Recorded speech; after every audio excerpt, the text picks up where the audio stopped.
Let's continue on our series adventurous action. If you didn't watch part 1, check the link in the description.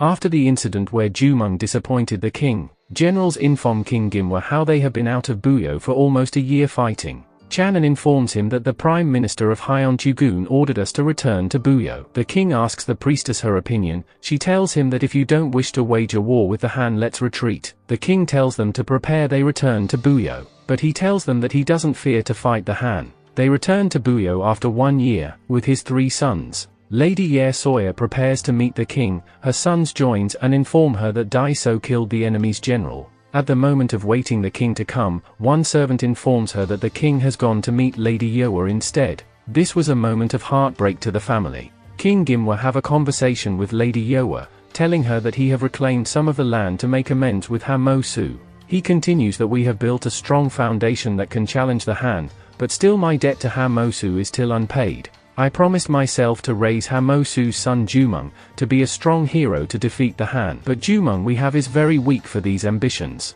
Gimwa informs her that start from now, Jumong will undergo intensive training and I will have to make hard decisions to fulfill this. But don't be hurt. On the side of the Yuntabal, he plans to sell some swords to Hei Nation, but he's not part of the journey. So he informs them that my daughter Sosono will lead the group even if she's a girl. In Buyo, they begin the memorial ceremony, but Jumong is on his business looking for girls. He stops Buyang, one of the servants inside the divination palace. He begins to tell her that she should be in love, despite the fact that she serves in the divination palace. He forcefully takes her away and she drops her things. The memorial ceremony goes ahead and Jumong should attend, but he's nowhere to be seen. Jumong takes her in a room. Suddenly they hear some people moving outside. The Buyo's patrol soldiers realize that one of the store was left open. So they enter and check to see nothing. They move out and even lock the door. Jumong and Buyang remain stuck in the store. Buyang informs him that if I don't attend the ceremony, they could send me out of the palace. King Gimwa and others are worried of Jumong missing. Lady Ye Soya informs the king that she doesn't like Jumong. He's weak and lazy with no abilities. The king tells her that if Jumong is weak, then that's your advantage, because he will not be an obstacle for Yongpo and Daiso. Lady Ye Soya says that she disliked their presence in the palace. Yongpo finds the things that Buyang dropped. He finds them in the store and reports them straight to the king. The king tells Jumong that you ain't sorry for your mother for all things she been through. The king orders his men to give Jumong 20 strokes of the plank. Daiso tells the king that Jumong will accompany us on the journey to find the Damui bow. He begs the king to postpone the punishment until they come back. Priestess Yomilu informs Chang'eun that there is something extraordinary about Jumong. Jumong's mother informs him that Buyang was sent out of the palace after giving her 10 strokes. Since Jumong and others are going to start their journey for the Damui bow, Lady Yewa sends him to go and rest. In the morning the King Gimwa informs them that they are stepping out of the palace as normal local people. No matter how hard the situation would be, no one is supposed to reveal his identity. They start their journey to visit the Damui bow. They reach a certain spot and Jumong gets water for his 2 brothers. At night Daiso informs him to eat more, because tomorrow he will lead the way. They enter the forest as Jumong is leading. On their way forward there's fog and the way is not clear. Daiso and Yongpo decide to run away from him. He begins calling for them. Suddenly the horse drops in the mud pit. He starts shouting for anyone near to help as Daiso and Yongpo runs off leaving him to die. As he's drowning into the mud pit some group of people saves his life. Later that night he wakes up and we get to see Yuntabal's daughter, Sosono. Jumong was saved by Yuntabal's group. Jumong orders her to inform where they are, but instead she just leave, as he grabs her hand. Sosono beats him up and orders her men to tie him up.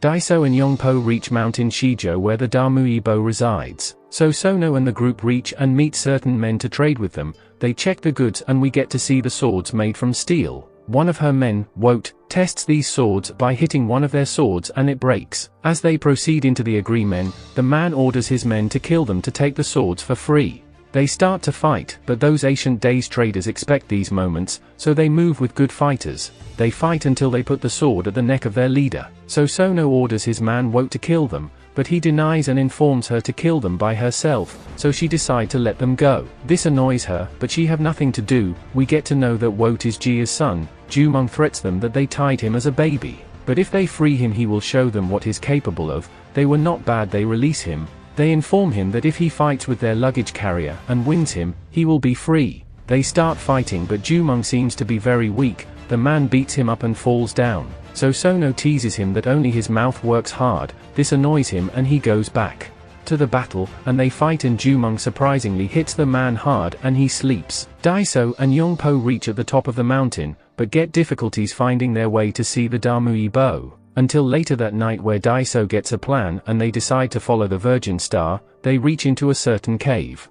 In the morning, Sono and the group escorts Jumong to Mountain Shijo. Jumong tells Sono that he's called Jumong. He confessed that his prince in Buyo and he even likes her, but she just move away and continue with her men on their journey. Daiso and Yongpo moves further into the cave not knowing that Jumong is still alive and he has also reached the area. They meet the Damui sword, which is considered as Buyo's ancient treasure. Daiso tries to string the bow, but it seems like a very hard task for him. Yongpo also tries to string it, but fails. In this case they just put it back and praise to their gods. Jumong reach the mountain and decide to rest. At the moment he hears Daiso and Yongpo talking about him, that they want to see how Jumong's mother will react after knowing the death news of her son. Jumong realizes that his brothers attempted to kill him. Jumong decides to continue on his journey to visit the Damui bow. He easily gets into the cave and wanders inside. He's scared by a group of bats. Now we realize that Jumong is short-tempered and when he's annoyed he unleashes his fighting powers.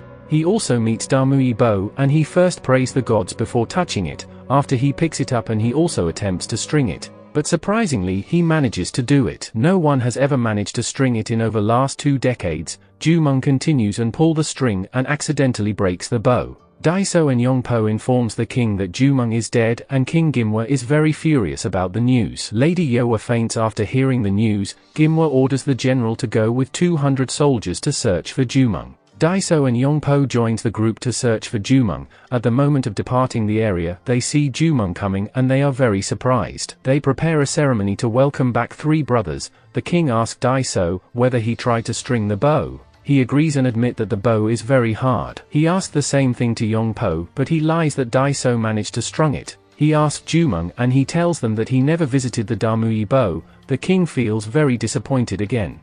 Jumong confessed to his mother that he met the Damui bow and even managed to strung it. But unfortunately the Damui bow broke as he tried to pull the string. He continues that Daiso and Yongpo tried to kill him. Lady Ye Soya is very furious after the 2 failed to kill Jumong. He informs them that King Gimwa might crown Jumong as his successor. Daiso orders Yongpo to spy on Jumong as they plan to kill him for the 2nd time. Jumong informs his mother that he acted timid so that everyone would believe that he's a fool. The mother Lady Yoa informs him that she will make him the crown prince and Jumong will succeed the king. She wants Jumong to be the crown prince. The king is the one to decide the crown prince, despite the fact that Daiso is the elder brother. So first she wants Jumong to learn how to fight. They meet one of the fighter known as Musong. He works as a captain of the prison. He will be training Jumong martial arts, so Jumong calls himself Chumo to hide his identity. On the fact that Jumong's hands are soft like for women, he first of all orders him to climb the mountain. Jumong managed to dedicate himself and reach the top of the mountain. After long time, one morning Jumong finds his master asleep. He again informs him to climb the mountain but slowly. This annoys Jumong and tells him that it has been 2 months of training, but he just been climbing the mountains. In that case Musong decide to take him to the prison he leads. He displays his skills and this motivates Jumong and start training. He trains for a while and learns how to use a sword despite using the wooden one.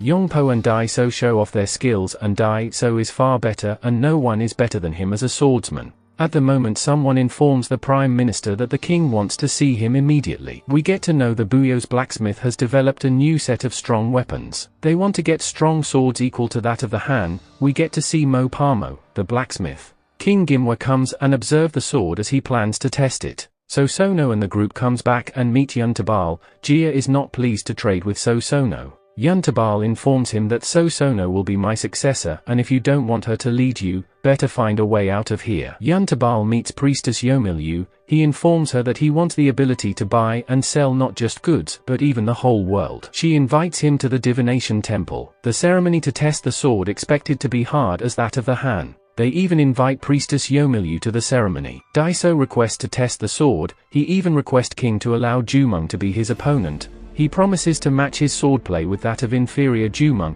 The king agrees and Jumong is handed the sword from the Han. and Dai-So picks the one they have just made. The battle begins, and as we know, Dai-So is the superior. He kicks Jumong and even attempts to cut him. This annoys Jumong and unleash the fighting beast inside, and even holding the sword like Jet Li. They continue and Jumong cuts Dai-So's sword and it breaks into two. Mo Pamo asks the king to forgive him after failing to make the sword harder as the one of the Han. After the ceremony, Dai-So realizes that Jumong has been learning how to use the sword, so he orders Yongpo to strictly monitor him. Lady Ye Soya calls for Lady Yowa. At the moment she calls for the musician as the gift for Lady Yowa. The man informs them that he's going to tell them a story about a fallen hero, Hamosu. This shocks Lady Yowa. The man tells the story from the beginning and in the end. It indicates that Lady Ye Soya wants to show Lady Yowa that she knows Jumong is not King Gimwa's son. Later on, Chief Yuntabal brings gifts to meet Priestess Yomilyu. They move inside to have a simple conversation. Yomilyu asks Yuntabal why he came to meet him along with a lot of gifts. Yuntabal only says that he just need a good partnership with her.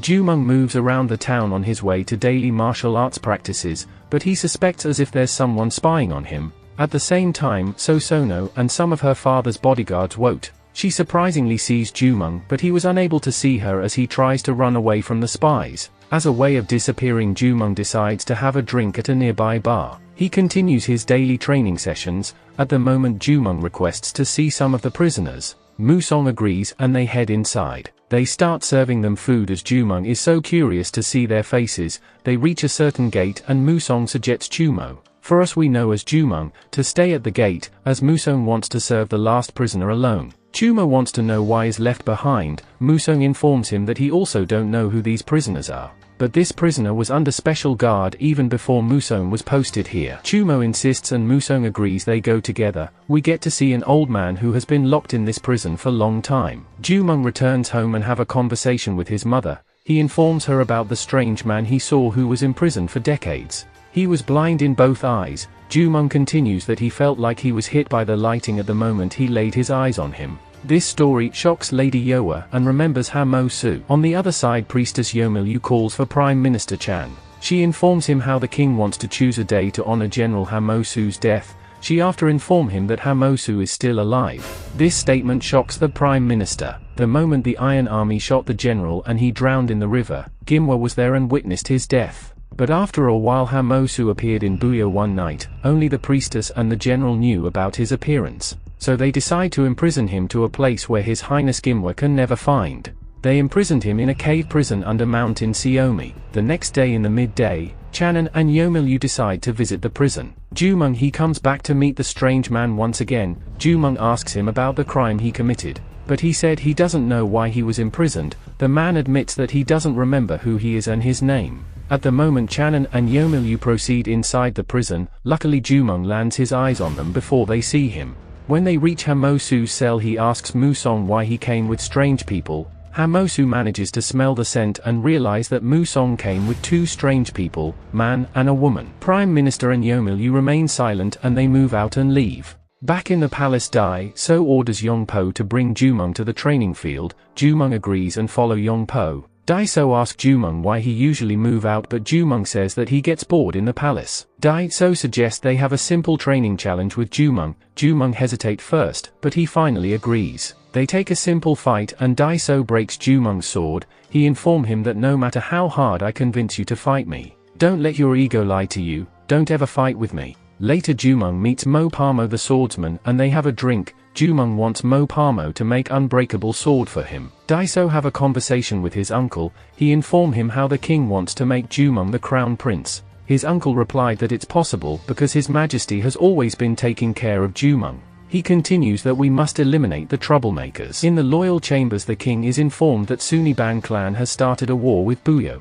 The general informs him that Suniban clan crossed the Lai River and burned the nearby villages, even stealing all the rations. Another commander tells them that the Suniban clan came in the group of 10 and took hold of the villages. He continues that we were no match because they had swords made of steel. King Gima assumes that the Han supplied steel swords to the Suniban clan. Prime Minister Chan informs the king that the new governor of Hyon Tagun City is on his way to Bio at this moment. The king asks why the governor is coming to Buyo instead of the Hyon Tagun City. Chanan concludes that he's coming to pay a visit to your majesty. After some time, King Gimwa gathers all the nobles and the generals. Channon informs the king that the Suniban clan armed with steel weapons and they attacked us, and now the governor calls on us. It's much of a coincidence. He orders Prime Minister to tell all the blacksmiths to start making new weapons as they prepare the battle with the Han. On the side of Chief Yuntabal, they have some conversation after knowing some of the news in the palace. One of his men, Seong, says that Han Nation supplying the Suniban clan with steel weapons, it was meant to discover whether Buyo has iron workshop or not. Chief Yuntabal orders Woke to buy off someone and make that individual inform them details inside the palace. One night Jumong sneaks his way inside the ironware workshop where he finds Mo Parmo. He starts showing him how the process of making a sword is followed. Jumong starts the process of making his own sword, but we get to see that there's someone spying on him. After finishing, Jumong informs Mo Parmo that he wants to repeat the process. In the same night Yongpo sees Dai So's man, Naru. He was spying on Jumong and Yongpo force him to inform him what he discovered.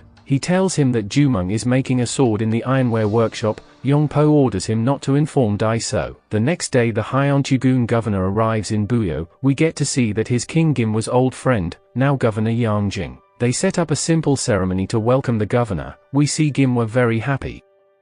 After they have a walk with a simple conversation, Governor Yang Jing informs him that I came here for 2 reasons. One is to visit my old friend, another is to relay the Han imperial family's letter of correspondence. King Gimwa reads through it and it shocked him. The Han nation will not allow Buyo to continue its conquest. King Gimwa furiously declares Governor Yang Jing as his enemy.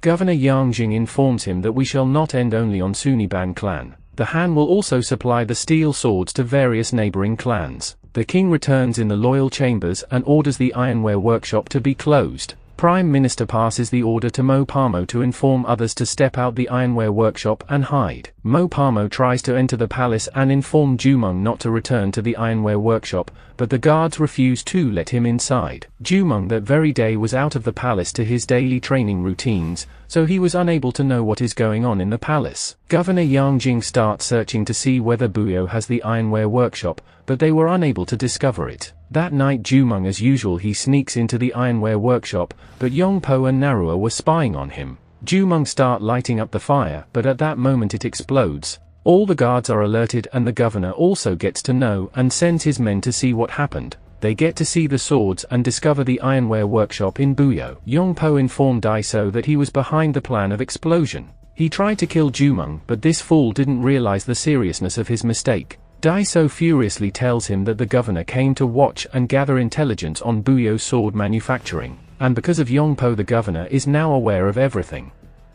The governor comes to the loyal chamber wondering why King Gimwa claimed that there is no ironware workshop in Buyo. He asks him if he's still going to continue denying the facts. Governor Yang Jing warns Buyo to abolish all their ironware workshops immediately. He concludes that this affair has through thorough investigation, all the trade between Buyo and the Han will be temporarily suspended. King Gimwa orders for Jumong. He orders him to explain himself before the government officials. King Gimwa informs Jumong that he's no longer a prince of Buyo, and sends him out of the palace immediately. He informed him that you brought outmost harm to Buyo and even caused me humiliation before the governor. All those I can forgive and forget, however you betrayed all the expectations I have of you, that's unforgivable. Lady Yoa learns about the news of Jumong, but she feels good because she also thought of chasing Jumong. She says that only when Jumong is able to climb up the cliff by himself, then Jumong will succeed. Daiso and family jubilate at the moment. Lady Yoa orders her servant to tell Musong not to see Jumong when he tries to find him. Jumong moves out of the palace and decide to meet Musong, but they inform him that they elected a new prison captain, so they send him away. He reaches the town and some city-born sees him. They start pretending like fighting near him, and finally they steal his little treasures he had in his pocket.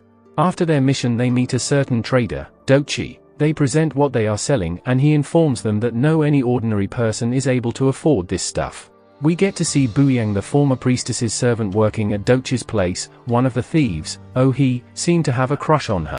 Jumong decide to have something to eat at a restaurant, not aware that his treasures were stolen. Time reach to pay and realize that he have nothing to pay. At the moment Sono comes and pays the bill. She wonders the Buyo's prince is unable to pay his bills. He follows them and requests to work for their clan. She refuse and say that how can I afford to use a prince of Buyo.